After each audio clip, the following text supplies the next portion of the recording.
computer. All right, welcome to Sleep Treatment Acceptance School, everyone. People are still going to be joining, but I am joined by Gretchen White of Chattanooga Sleep. Gretchen, thank you so much for being willing to for share having me and have this discussion with us. So I just want to get right into it. If you don't mind, I'll start firing questions and then we'll just have a conversation. Love it. Do it. So can you explain to everybody who is going to be watching this what kind of your background in dentistry has been and how you guys transitioned into sleep? Oh, okay. I didn't know I was going to get story, right? a huge question, so I'm going to condense. I had no dental background. I was teaching. My background's in teaching, so elementary school. So I had a lot of TMJ issues. My husband's kids were in the school that I was teaching, and of course I consider them mine now. But I'm 50, and I was 26 at the time. So this is 24 years ago. 34 years ago. This is 34 years ago, right? What is 50 minus 24? No. It's 24. I did the right 24. math, right? 24 years ago. I was like, wait a minute, hang on, math is hard. It's 8 o'clock my time as well. So anyway, you're excused. thanks. No, but I went to him for TMJ treatment. Actually, I started out for cosmetic dentistry. I went for a consult for that. Then realized he could treat me for the TMJ stuff that I didn't even know was a thing back then. And he's been doing that for years. His background is with the Las Vegas Institute for Advanced Dental Studies. And he was an instructor out there, taught for years. He's been a part of that organization since its conception. And then when I became a patient, I was like, how does not everybody know about this? And so one summer when I wasn't teaching, I was like, let me in here. I'm going to come in here and look in the background of what you do. And he was like, okay. So I worked there for a summer and never left. Yeah. So that's kind of how that happened. I've taught part-time for one more year and then quit teaching altogether because I just realized when I'm sitting with patients, I'm kind of teaching. I'm still using that. And then my sister, I hired her and we ran his practice years ago. And then he moved away. And if you had told me we'd end up married, I'd have been like, that's cute. That's never happening. But years later, he moved away and came back to Chattanooga and contacted me. Actually, our team was like, hey, let's all get together. We were like, yes, we all got together. And then we kind of stayed a little late and talked and started dating, and then kind of dentistry chose me again. So it's one of those married into it kind of things, but I got bit by the bug on my own just because it changed my life. So the life-changing element of that was kind of what got me interested in learning more. Okay. Yeah. Now when you were on the dentistry side, you were doing a lot of case presentations and closing a lot of really, really big cases, yes, double full arch case, things like that. What was that experience like going from, getting someone to agree to get a cracked tooth addressed versus, a $60,000 case? What was that transition like? First and foremost, I learned early on, I was like, this is sales. And so all dental people, I realized, like, when I would interview people, they'd be like, I just want to serve the people. And I'm like, okay, well, I want to make money. So that's cute. But I was like, it's a marriage of helping people and getting them to say yes. And what am I doing to stand in the way of them getting what they should have and what they need and want to serve them? We can't get to delivery service if we don't know how to get them through all their objections and how to say yes. And so I stopped studying dentistry and stopped trying to get really smart about TMJ and using all the big words, because I would sit in consultations of other offices that were presenting at LVI. And I'm like, y'all, they don't need to know how this machine is being run. They don't need to know how you're creating this new bite and how they don't need to know that. And if they want to know it, they're going to be a really conscientious personality that's probably going to be one of your hardest patients to treat. That's what I learned really quick. And I looked at Kent one day, Dr. White, and I said, I don't want to learn. Stop teaching me all of that. We got to get down to the brass tacks of what is the emotional connection in the sales process. And everybody's like, So you were saying, stop teaching me the clinical side. stop teaching me clinical because you're making me too smart, and I'm going to start sounding like a dental professional instead of somebody who's coming in to connect with them and helping them really understand the process. And to me, when I stopped studying dentistry clinically and really started focusing 100% of my energy on sales and getting around people who knew way more than me, that's my cheat. I always have people around me that know way more than me.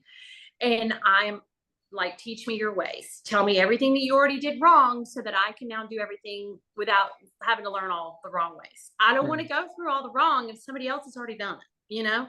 Yep. And so humbling myself, understanding that I didn't know everything. I still don't know everything. And if I outgrow what you know, I'm going to search around for somebody who knows more than me again. So that is my biggest thing, is whoever is presenting to people has to understand the psychology and the fact that buyers, these are buyers. They're buying your dentistry. And why are they buying from you versus somebody else? And it's never because you're the better dentist. I have found that some of the most successful dentists out there financially are really not clinically the best. They have figured out how to run a business and how to have sales as a part of their process. And so, and we have to understand, buyers are smart. Consumers are really smart, and stuff. We have a lot of resources now. Yeah. And all the sales tactics that we've used and all the little paraphrasing, and we're going to call you back and we're going to reach out to you, and I'm circling back around, that stuff doesn't work anymore. It just doesn't as well. It's not as effective. So I really study the psychology of the patterns of the sales process so that I'm always adapting into that. And so I found that I was spending about 30% of the time on the actual clinical and 70% on the psychology and the sales process. Okay.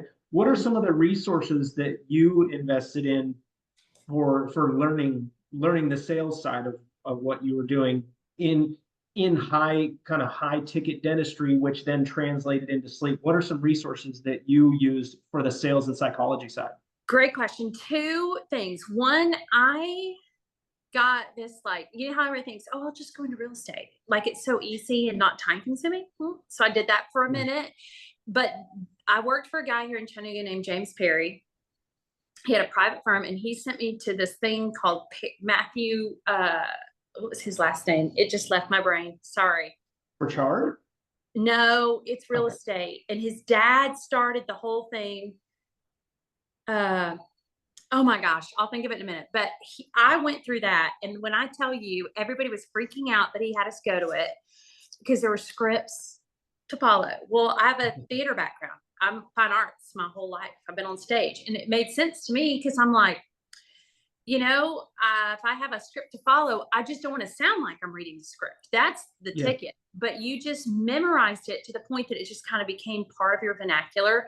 And then you're dancing around. Like, to me, that was a no-brainer. So that was first and foremost. I thought, I've got to script myself out, not to sound scripted. I don't want to sound like a robot, but I've got to memorize this process for myself so that I'm not thinking about it. I am literally, it's just part of who it's woven into my verbal tapestry. And so that was my background, where bells started going off. I was like, this translates. All of these things translate over. And then the second resource was, we were at LVI for their annual conference in October that they have every year. And there was a dentist there who I sat in one of his things, and I was like, finally, somebody's talking about sales. And I marched my hand up at the end of it. I said, Brad, I need to know what you're doing. And he was like, oh, yeah, let's sit down and talk. And I was like, no, I'll pay you. What is it? He goes, well, come to find out, he was having 4 teams out a year to his private practice. And I sat at his feet. I ate, slept, and drank what he said, because 100% of it was about patient psychology. So those were my 2 big ones. I adapted for us because every office is a little different and there's no one size fits all. And Brad's retired now, so I'm sorry, I can't give you that resource. But the other one is, I will follow leaders in sales, like if there's a salesperson who is paving a way, who is talking about the patient psychology, who is updating their materials, I will follow them, period. Yeah. So Yeah. I spend very little time in the dental arena. I want to know just enough that I know what I'm talking about with the patient when they have questions. But I want them to understand that process, that I don't even want them to think that they're going through a process when they are. And I would get, I mean, and I'm a person though, I love the financial part of it, but I love the win of somebody handing me a $60,000 check when I've met them Yeah. one time. Yeah. I Yeah. get it does something for me. I'm sorry. It just does. So Fun.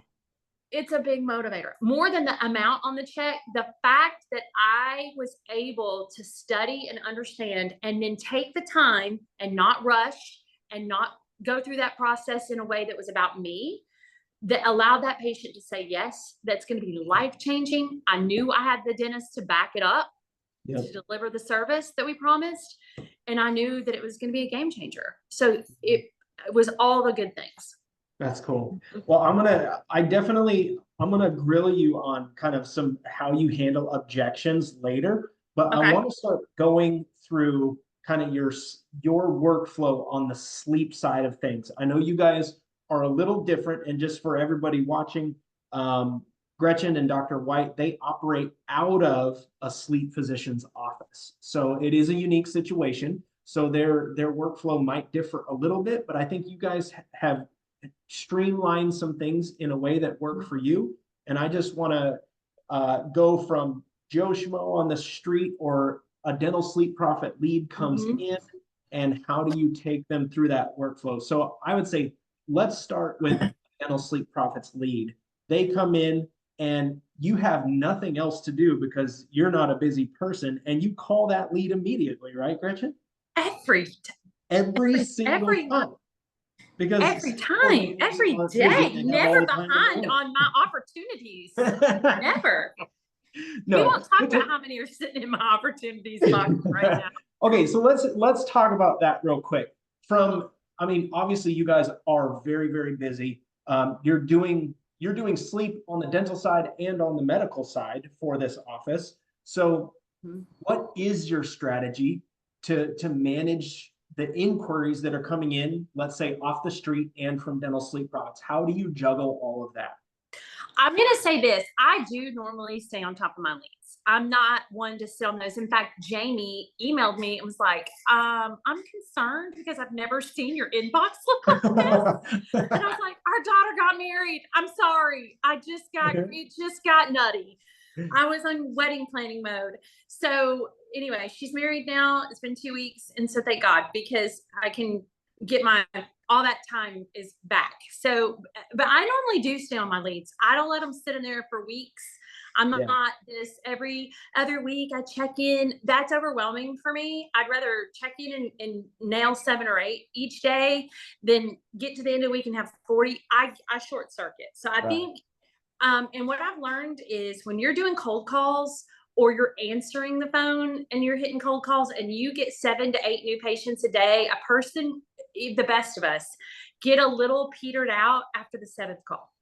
Like we need somebody to step in and do it for us. So I'm excited about things y'all have possibly coming down the pike. But I'll say this, I personally know that by about the 8th or 9th call, I'm going, hey, you recently inquired about a blah, blah, blah. And you know what I mean? So that's why another reason I don't like them to back up on me. Okay. Well, let's say you're in a Sprite mood and you're just hitting the phones and you do connect with someone. What does that initial phone call, what does that initial conversation sound like on your end? Yes. So I am big on the connection. If you are not establishing a connection, we're an office that takes health insurance. We contract with a company that allows us to accept most health insurance policies, Kent and myself, where there's supervising physicians on the claims, and it turns us into the DME, the durable medical equipment, like a CPAP rep, but we're doing oral sleep devices. Yep. But I have offices that are in that organization where they're like, oh, we screen, and I'm like, you know what? Because I want to be able to convert if I'm not in network with them.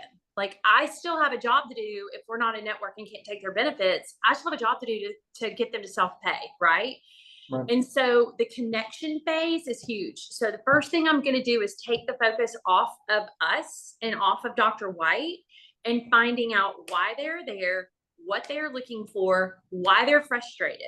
Okay. And I'm getting them to talk about that before I'm asking who their health insurance is with, before I'm asking about who their sleep specialist is and when's the last time they had a sleep study. I want to connect. Okay. And So what's that first question that you ask the person? Like, hey, Jamie, I just saw that you inquired. What's the question you ask to start that kind of discovery process? If I was talking to you, I would say, hey, Todd, tell me a little bit about what made you click. I am so curious because I'm going to be honest with you, we spend a lot of money on marketing and I want to know what's working because we're trying to help people just like you. What made you click?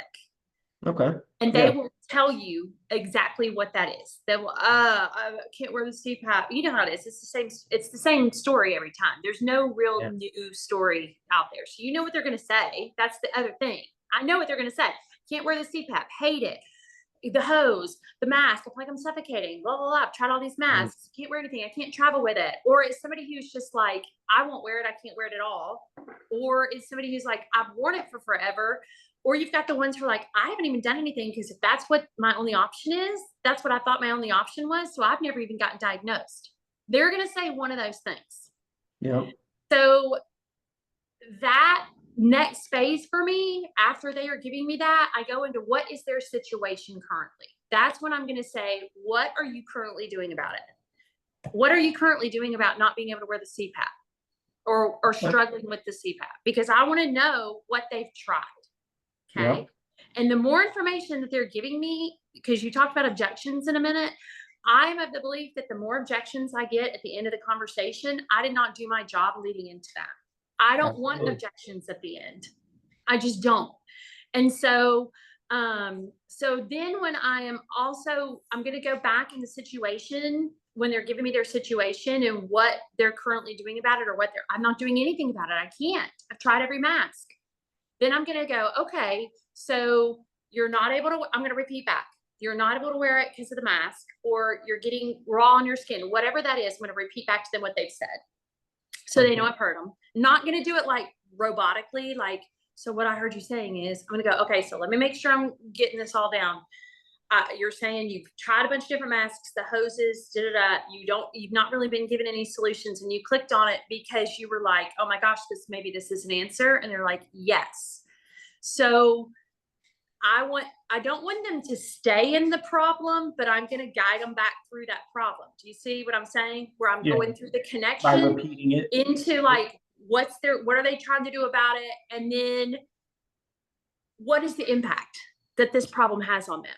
Like, if you can get them focused on, oh my gosh, how is this affecting your sleep? How is this affecting your bed partner? You know, all those different things, like who's sleeping with you? How is that affecting them? Then they're talking about this other person and how it involves them. And it's a segue into knowing if there's a spouse, is there another financial decision maker, without saying, so are you married? You know what I mean? So because that's one of the sales techniques, is to find out if people are married. And I'm not going to ask that bold face. I'm going to find a roundabout way. Then I'm going into, in your mind, what would the ideal solution be? Because I want to hear them say that I never have to put the CPAP on my face again. Okay. I don't want to say it for them, or we're doing all these things. You're getting them to say it instead of me telling them how great we are and telling them how Dr. White's trained and telling them. They're telling me. Does that make sense? Mm-hmm. So I'm going into them seeing how aware they are of a solution, if they're even aware. They might even say, I don't even know. That is why I clicked on it. I thought, well, maybe this could work. Mm-hmm. So then but some of them will say, the solution for me would be if I didn't have CPAP, if I didn't have to wear this at all, and I'm hoping this is the answer. That to me is ideal response, but you can't guarantee they're going to say that. So that's when I'll start saying, okay, so I assume you're wanting to look into this oral sleep device to see if this works for you. Yes. If you don't try this, what do you foresee happening? Now I'm going to kind of go into them going into a consequence, right? Yep. if you stick with the CPAP and you try to make the CPAP work and you don't try this new oral sleep device, would you mind sharing with me in your mind what you think is going to happen? Yeah. And then they're going to tell me, I'm not going to wear this, or I guess I'm going to be stuck with it forever, or I'm going to be inconsistent with it. And, you know, I had somebody who could never wear it and he's waking up and tired all the time and can't get any relief. So they're going to tell me that's the solution by telling me that this is what's going to happen if I don't try this. Yeah. So again, I'm not saying it for them. They're saying anything I can do to lead them into what is going to get them to say it for me. Yeah. And then I'm going to transition into presenting them with the solution. It's not that I'm not going to toot Dr. White's horn. It's that I'm not going to do it early on. I'm going to do it later. You're in discovery mode, kind of beginning stage. Yeah, exactly. I'm having a hot flash too, so I'm in menopause. So sorry. You look fine. You're just getting excited about what you're doing. Exactly.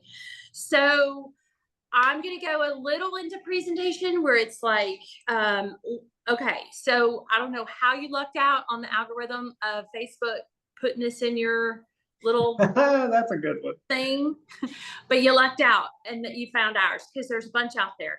And I'm so glad that you found it. First and foremost, our dentist, he does not practice any general dentistry.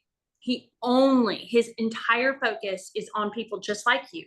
So you're not going to walk into a dental office and then hand you some $800 cheap crap device. See what I did there?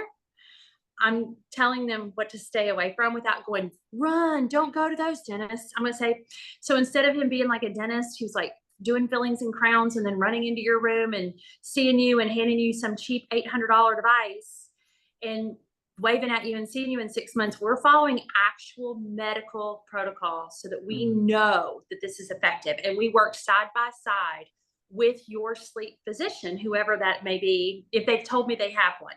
Or if they don't have one, we work side by side with physicians who are sleep specialists who can diagnose you and partner with us in getting you the best possible care so that we know that our oral device is going to work for you. Yeah. Yeah. So that's how I'll present. And then making sure they understand that Dr. White has over 25 years of experience. Whatever that thing is for your dentist, you got to find what makes your dentist stand out and say those things. Keep it short and simple. They don't need a long, oh, it's the best in the world, whatever. Every office is going to say that if they're saying something. So I just say it's our sole focus. Dr. White is dedicated to people just like you.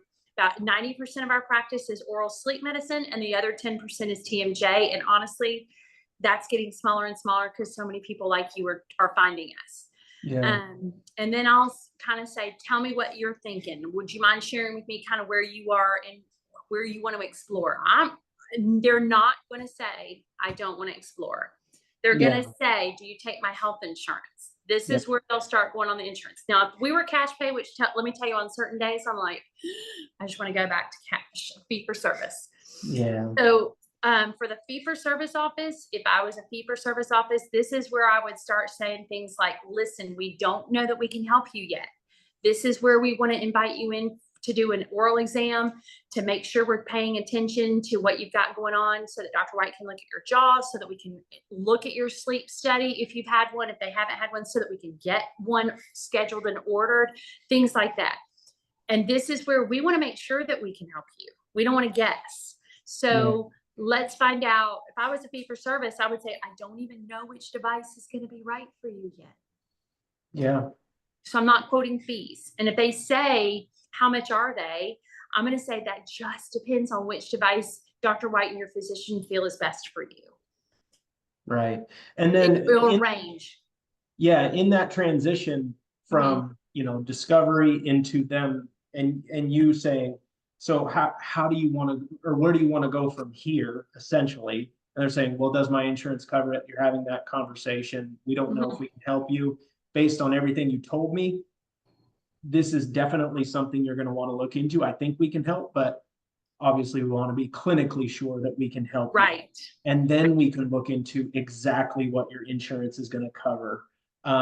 If it's an insurance patient, I'm going to say, listen, I don't even know what your allowable is with your insurance Yeah. policy. We don't set the fees, your insurance policy does. First, we want to find out if we're in network, if we can accept your policy. Second of all, we want to make sure that we know exactly what an estimate would be, so that, you know, and check on what your deductible is, what your out of pocket is, what your policy says. And we do that as a courtesy for you. Yeah. So sometimes that commitment will be me just having them send over the front and back of their health insurance card and the front of their driver's license so that I can verify benefits and find that out. And then we schedule a follow-up call to go over that. And then it's very easy. Honestly, it's a no-brainer. If somebody's met their deductible and out of pocket with their health insurance and they don't have to pay anything, okay, they're going to say yes to me and move on, right? But the front half of the year, when people have it and they've got higher deductibles, I am technically fee for service. You know what I'm saying? If people are going to pay their allowable. Well, then now's the time to be diligent with your leads in Q4 when people have met their deductibles. I know. Shame on me, Todd. I know. It's so bad. Okay. I know. So at this point, you know, you've done your best to handle the objections before they come up. Mm-hmm. The next thing that we see where most people object with most of the officers we work with is this person has a sleep study that is no longer active. It's outside 12, 24, 36 months, whatever that state policy is. Mm-hmm. Usually, you know, that person is having to pay out of pocket for a new sleep study. What is your guys' process, and how do you have that conversation when you have a patient who comes in and their sleep study was 6 years ago? How do you approach the topic of getting an updated sleep study with them? Well, I try not to sound annoyed, because that's annoying. It's annoying. I mean, it's part of it. It's just part of the annoyance. I like to, let's move on. You know what I'm saying? And it feels like a big bump in the road for me. I think I want to speak to the dentists on this. It is up to you to set your team up for success by having options. Okay. If you're not making relationships with sleep specialists, we were smart enough to move into the specialist's office. We are not affiliated financially whatsoever. We are independent, but we have a suite within his accredited sleep lab. And let me tell you something, even if it wasn't my uncle, because let me just be honest about it, it's my uncle. He vetted us for years. This is not a man. He's got 35 years. He ain't gonna risk it for the biscuit because his niece and her husband are trying to move back. You see what I'm saying? This was not, this was a year's worth of conversation, serious conversation. It was years before that of just him feeling Kent out, seeing if Kent really did know what he was talking about, all that stuff. And I think even if I didn't have my uncle, I would try to find a sleep specialist who was committed to giving options to the patients, and I'd move my hind end in there. It's a genius move because you're right there. Yeah. And then really massaging the relationship. Steve Poss is one of Kent's they've known each other over 25 years. And again, what did I start out by saying? I'm going to put somebody in front of me who knows more than me. And Steve Poss he said, take the dental drill away from him and no dental drill. And only do this. Make yourself do just oral sleep medicine. And I was like, okay. And I just listened to him, and he did it. He converted his practice into 7 figures collection on only oral sleep medicine in 4 years, like less than 4 years. I was talking to him at 4 years. Last December, the man delivered over 65, I think it was 67 or 68 oral sleep devices in 1 month. That's awesome. On year 4, I mean, come on, bring it. You know what I'm saying? So again, when somebody's telling me those numbers, I'm like, how do I do that? And so I just do a lot of not what I just talked about, but a lot of what I did infrastructure wise, the systems and all of that. I just was like, tell me what to do. But to the dentists who are watching this, you guys have to be responsible for your patients to have options. And that means you have to be the one to establish relationships with sleep specialists so that they prioritize your patients. Yeah. So when you can get them in, the second option that we did is we did sign up with a company that we love. I don't want to hear about how expensive they are. I have a virtual team at all times. I have somebody who runs all of my benefit checks. I have somebody who runs all of my pre-authorizations. I have somebody who, I don't do anything with health insurance other than collect the data. Yeah. Yeah, and They that's do one of everything. our recommendations to our clients is you should not be handling any of that in the office until No, unless you're delivering a minimum of 7 to 10 cases a month and you can justify the payroll in the office. So I even still then you wouldn't. might not want to do I'd that. be in an institution right now, mental institution for losing my mind because I don't want to deal with that paperwork. I'm not built that way. I need to be in Yeah. front of people. That's where I shine. So if you sat me behind a desk doing all this, no. And Yeah. honestly, they're worth their weight in gold because they stay on top of all the health insurance rules. Every time there's a change or an update, they know before mainstream knows. And so for me, the peace of mind that I have, they're worth their weight in gold, in my opinion. Yeah. So What I mean for the office, obviously, as it sits now, a lot of the offices we work with don't have the relationship you guys have with a sleep physician, let alone operating out of the same office. A lot of folks are using things like sleeptest.com, Rest Assured, sure, or and do it. dedicated sleep, whatever it is. Um, they're kind of virtual telemedicine sleep test delivered to your door direct type programs. Which And we give that sometimes, option through the company that we contract with for health insurance.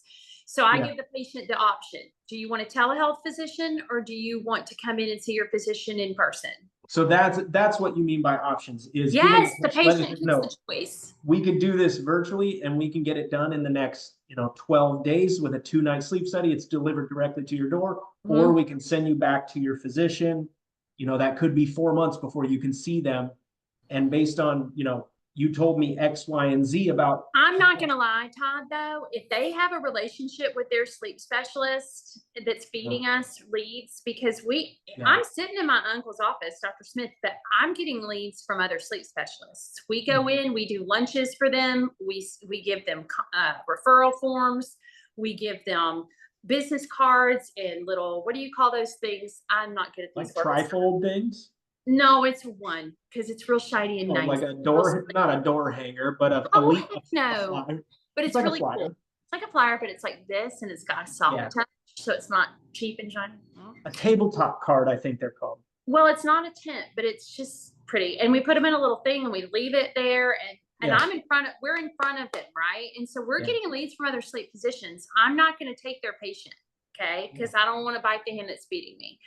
So if it's a patient who is not established, I'm going to ask them, do you want in-person or do you want telehealth? If they want in-person, they're an older person and they're kind of old-fashioned, I'm going to stick them in my uncle's office because he is one of the very few sleep physicians who will give a new patient the option of a CPAP or an oral sleep device as first line of defense. Yeah.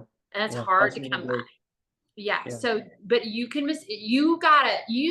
to stay.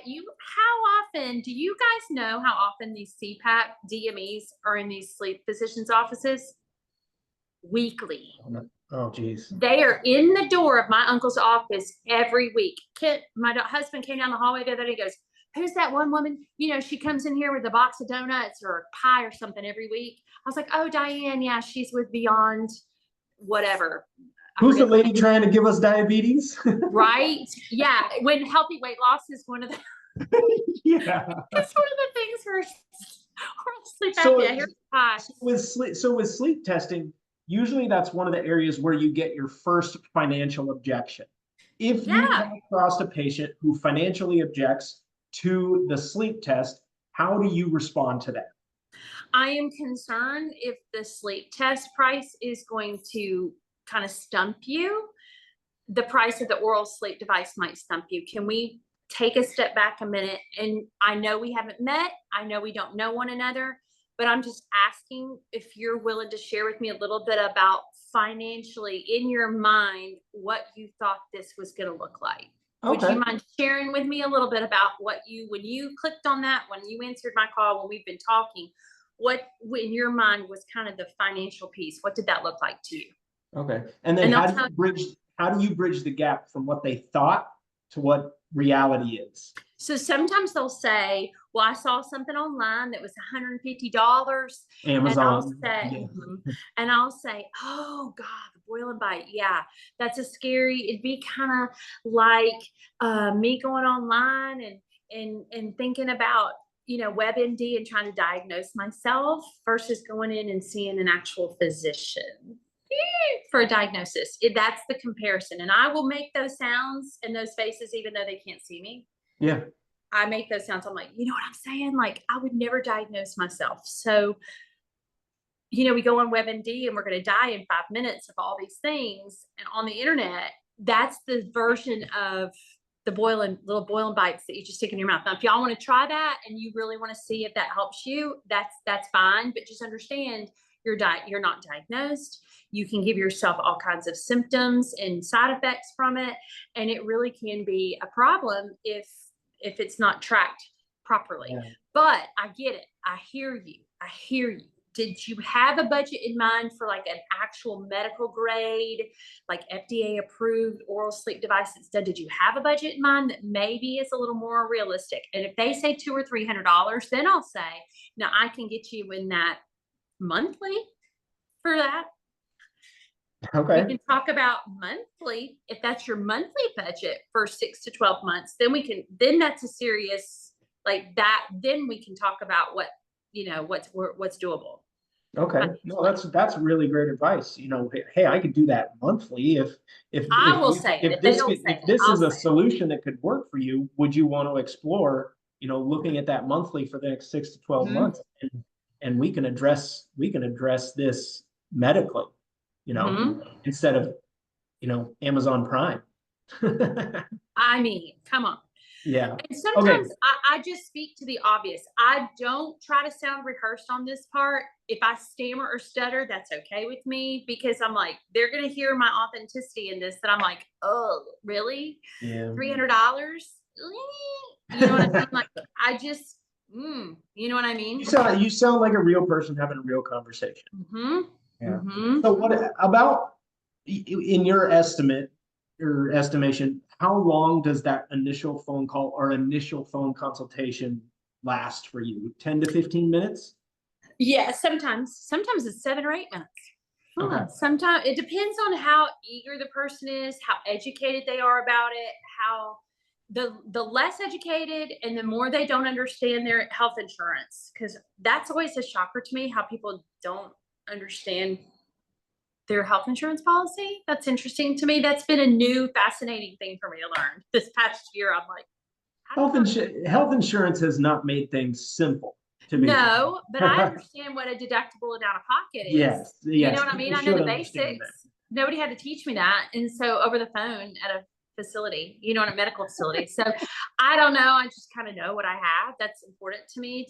So that's been very fascinating. The human nature of certain personalities. It's interesting. Yeah. But those conversations are longer because they don't understand why it would cost them anything if it's covered by my insurance. And I'm like, got a $5,000 deductible, Yeah. Okay. So let's say the patient in your workflow, they've agreed, they get a sleep test done. Let's say they do it through something like sleeptest.com, one of those, a telemedicine. I've never done that. Okay. Let's say they go to Dr. Smith in the office. We are with dedicated sleep, not to do a plug. Or dedicated but sleep. If they do telehealth, a telehealth visit. Their sleep study comes back and they qualify for oral appliance therapy. What's your next step? Next step is, it depends. If they're gung-ho and I know I'm on the clock, like right now I've got a few patients I'm on the clock with because their policy terms in the fall, not in January. And so, like where they start the year over and they've already met their deductible and out of pocket and they're trying to get it for $0. That is going to be, I'm going to already have their exam done. I'm going to already, with him, I'm going to kind of have those appointments happening at the same time, if you will. Yeah. Like I'm going to schedule it all, right? If it's somebody who's going to have out of pocket, I kind of like to have the commitment going into it on them understanding what their estimated out of pocket's going to be. They kind of want to know, they're okay with what that number is. And I'm going to move them over and I'm going to coordinate that appointment for them. I'm going to go in, if it's an office like CHI Memorial here has its own sleep clinic. I'll call over myself and say, hey, I'm sending a patient over. They have not been seen. They need a baseline sleep study. They saw you like 5 years ago They haven't been back. They've not been wearing their CPAP. They want to try an oral sleep device. So I'm sending them over to you to schedule. Then they know this person's connected to me. I don't want the patient to have to do that. Now the patient's going to schedule their own appointment, but I'm going to call the sleep clinic ahead of time and say, listen, Kent White is coming to you. He called us. He wants the oral sleep device. They told us the last time they went to Dr. Viscomi at Memorial. I want to make sure that you get this patient back in the fold because they appreciate that. It becomes very reciprocal. Yeah. If it's somebody who has never seen anybody and they want to see it in person, I am able to just walk down the hallway and do it myself. Yeah. But if I didn't have that luxury, I would be coordinating that care just like any other referral source would, where I'm going to send the referral over. I'm going to send over their health insurance information. I'm going to send over their phone number and their name and their email address. And I'm going to say, hey, this is a referral. I need a sleep study. Can you get them in? And they're going to call the patient and get them scheduled for me. Okay.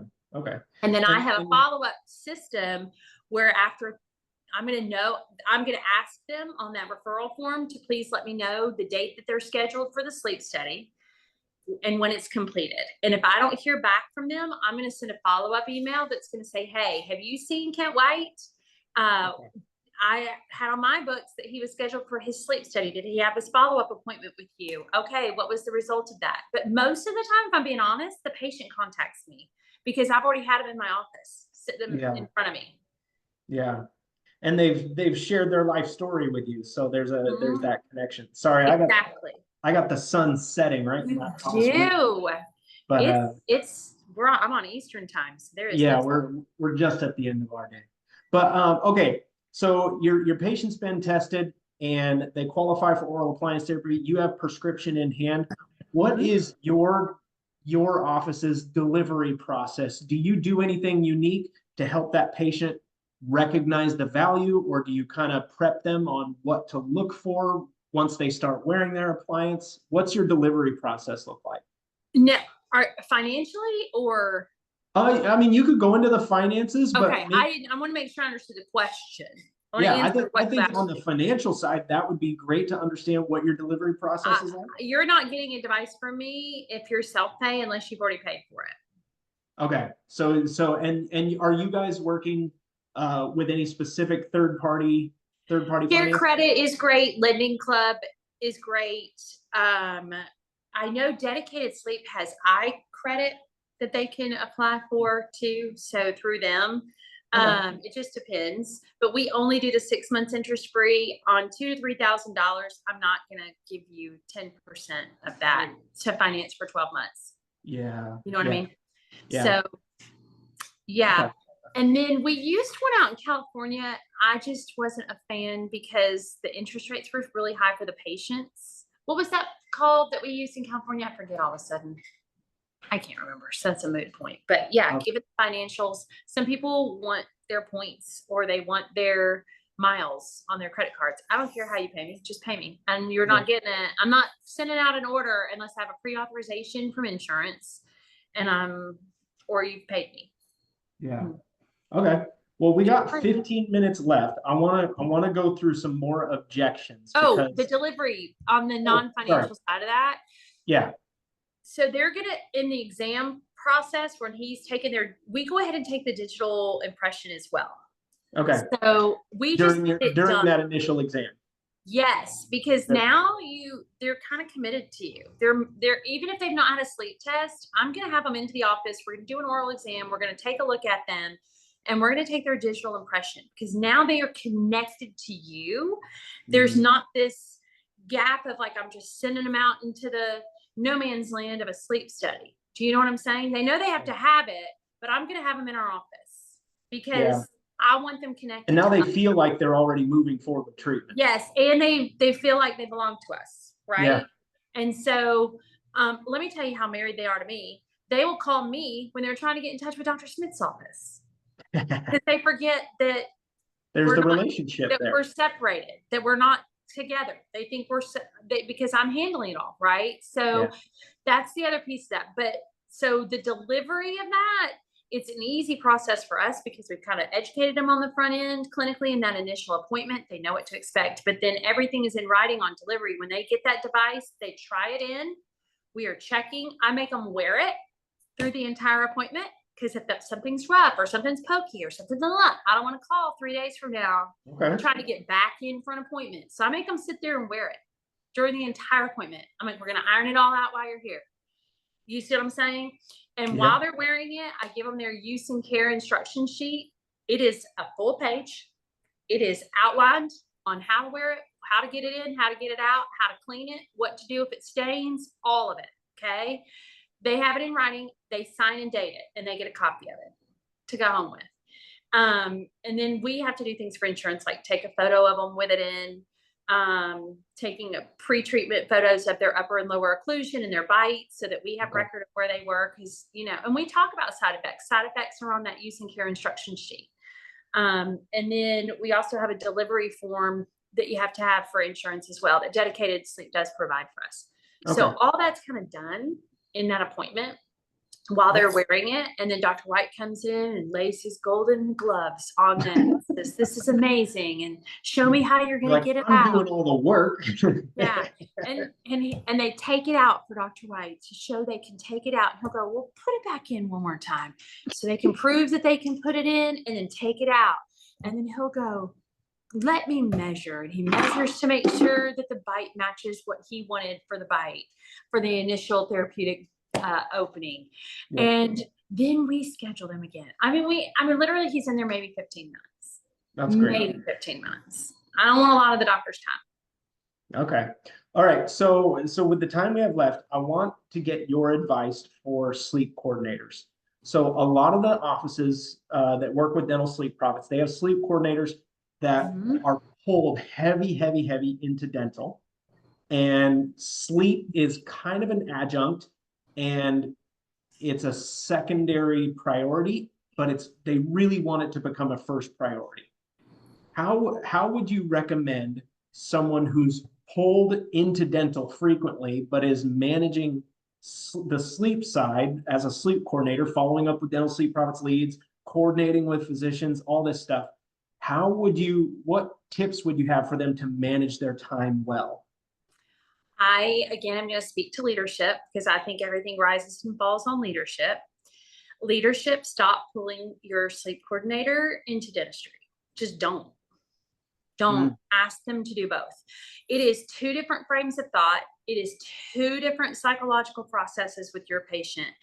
And just like you don't pull your hygienist in most offices, I mean, we did, because I think hygienists, sorry if I make you mad if you're watching this, and your hygienist, you have the easiest job in the office, period. No, period. You have the easiest job, the easiest one. You don't pull them into the lab to do lab work. You don't pull them into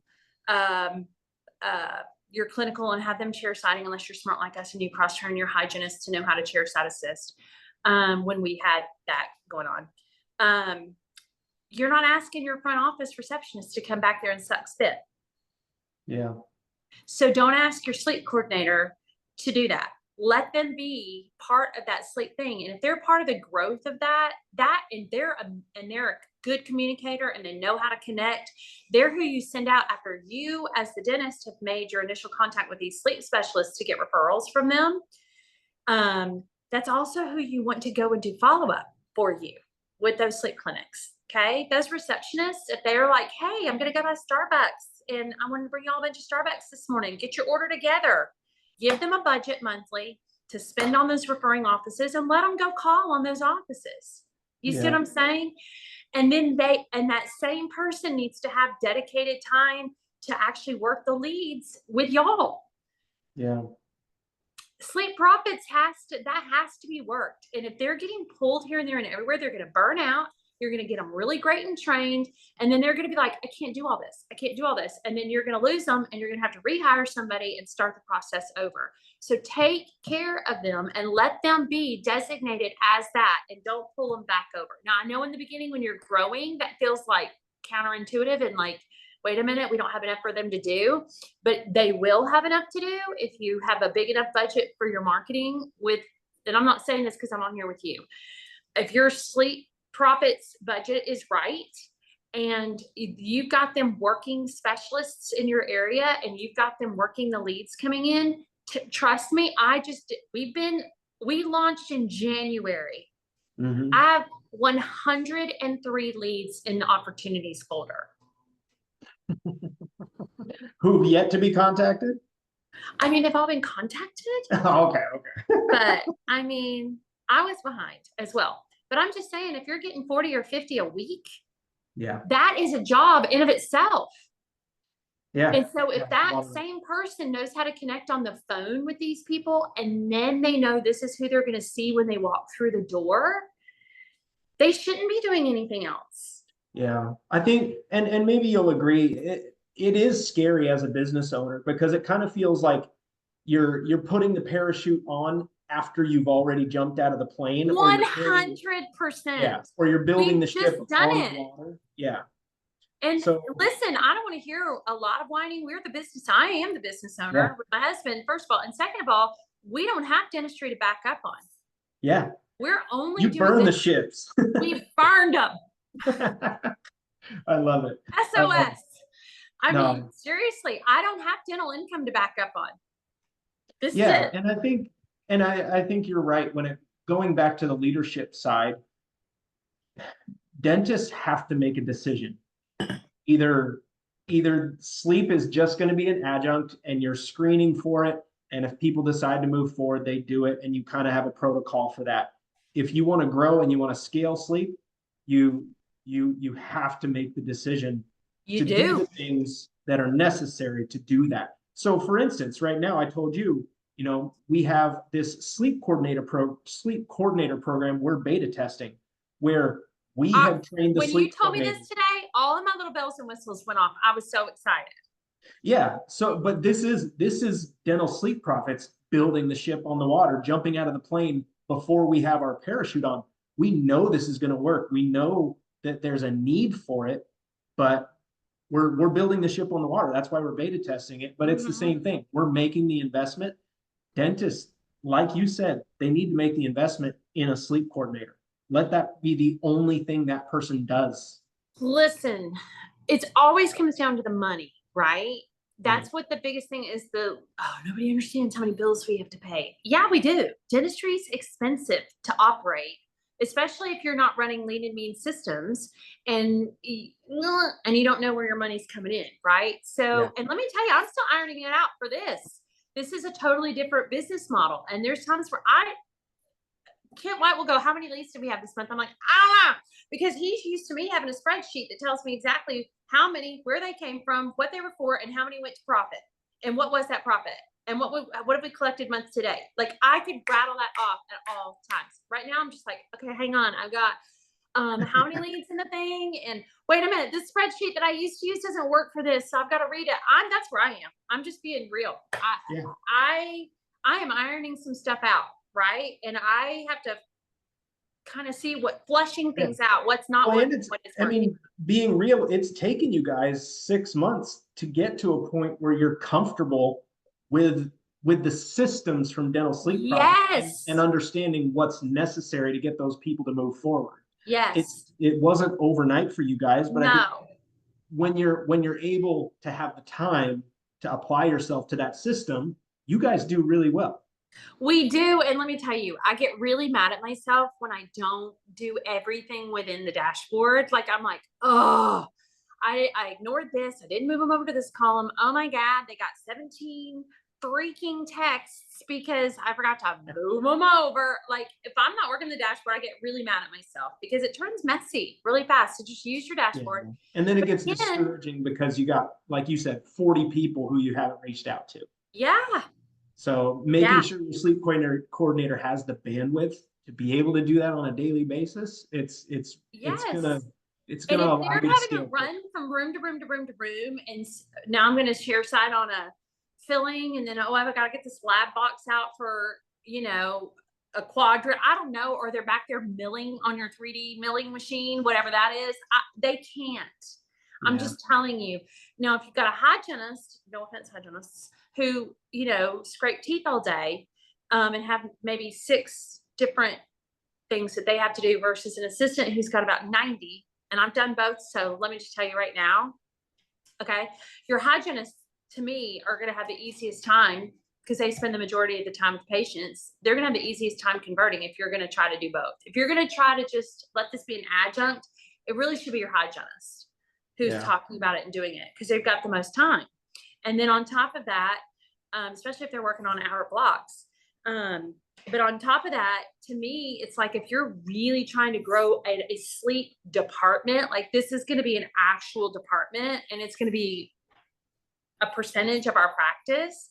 It's a business within a business. It is. Then, I mean, we're already talking about, okay, I don't have enough work for a full-time person, but I don't have enough time as just me. And what does that look like? And this is with me having a virtual team with dedicated sleep. You know what I'm saying? Who does all of our insurance. So, you know what I mean? Yeah. Okay. Well, we're at our time, Gretchen. So much of what you shared has been a huge value. Okay, Seriously. good. I think on the conversation side, that's where a lot of people struggle is, okay, I'm calling these leads, you know, what do I say to them? How do I connect? How do I get them to not just if you do not have an order, this will be my big takeaway at the end to wrap it all up. It's got to be typed out, and you've got to follow the same order every time. Yeah. That I do not deviate from the order that I follow. I promise you, I could repeat back right now. I'm going to do the connection. I'm going to make sure I connect with them. I'm going to go into their situation, like what they've tried. I'm going to go into, are they aware of the problem? Are they aware of the solution? I'm going to go into, do they understand the consequences if they don't do anything? Then I'm going to move into transitioning toward talking about Dr. White and what makes us different, why we're doing what we're doing. And then I'm going to go into the commitment for the appointment. It's the same thing every time. I rattled it off really fast just now because I don't deviate from the same order. Yeah. Okay. So that's my big, you've systematized it. Yes. So that phone call will make or break. So if you aren't paying somebody based on sales, you're going to struggle, because the whole thing is sales from jump. Y'all have done the marketing work for us, but the phone call, it will stop at the phone call or go on. Yeah. Yeah. No, great advice, Gretchen. I appreciate your time. Thank you so much. You're welcome. I'm so honored that you asked me, and feel free to reach out to me directly if anybody does watch this and have questions or want to know what something is. I will share whatever, because a lot of what I am is a melting pot of the people who have gone before me. Well, what I'll do is I will post this recording. I think I might have set up the registration link wrong since nobody joined, but what I'll do is I'll post the recording of this video in our Dental Sleep Profits Mastermind private Facebook group. And allow people to ask questions in there, and you know, I can relay those to you. So perfect. Love it. Love it. Right. Thank you so much for Gretchen. me. Tell Dr. White, have a great night. All right, you too. Enjoy those cats. Yes. We'll talk soon. All right. Good night. Bye.